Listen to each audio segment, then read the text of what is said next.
We are back with another review, and today we're going to pick up from the Marvel 80 Years line. Today we're going to be checking out a villain from Year of the Villain 2019. So without further ado, let's hop right into this review, because today we're going to be checking out the Vulture. So the Vulture is part of the Year of the Villain wave, which actually didn't get dropped until 2020, even though I believe it does say 2019 on the pop. We're at the end of 2020, right, or end of January 2020 right now. So this did drop into 2020, but needless to say, it was created in 2019. So, still part of Year of the Villain. Here is the first appearance of the Vulture in The Amazing Spider-Man #2. There is the comic book cover art right there, which is amazing, of course.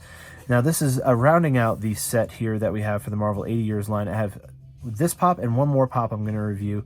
That's actually over here off to the side. That's getting ready to get reviewed right after this one, because I got them both together the same day. So, but this is rounding out my set for the Marvel 80 Years line. I absolutely enjoyed collecting the set, and I definitely like the pops that came out with it. They had a lot of Spider-Man pops, which was great. They were really iconic villains and versions of superheroes in the Spider-Man universe, which is great.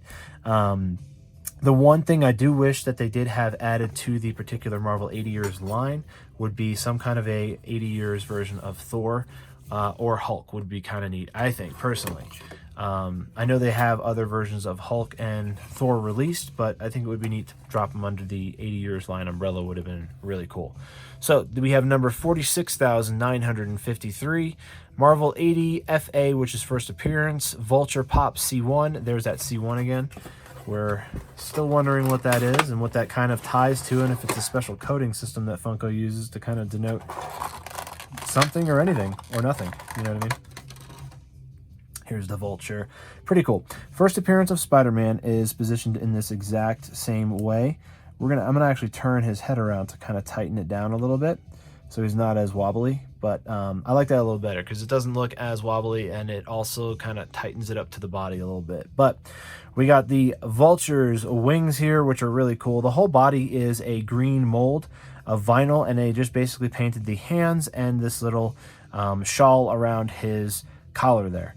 And that's pretty much the simple basic painting of the Vulture. He is in that battle stance, that flying battle stance, just like Spider-Man is in the first appearance wave as well.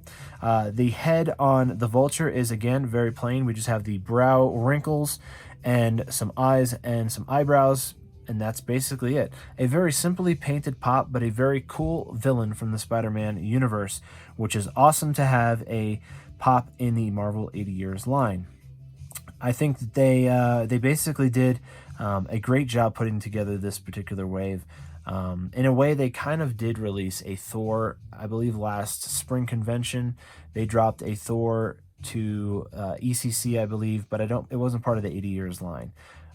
It was just part of the Marvel line. It was just classic Thor is what they labeled it as. But that's, I believe, as close as I'm going to get to basically comic book Thor. So I'll probably end up grabbing one of those to add to the collection. But needless to say, the 80 Years line has been a fun thing to put together, and this is just another piece in the collection to make sure that I get it complete. So this is the Vulture. Let me know down in the comments below what you think of the Vulture. Did you collect the Marvel 80 Years line? Did you collect the villains from Year of the Villain? Let me know down in the comments below. And if you like this video, give it a thumbs up. If you want more content like this, subscribe for more, because I do reviews every single day. So look out for that, and have a great rest of your day.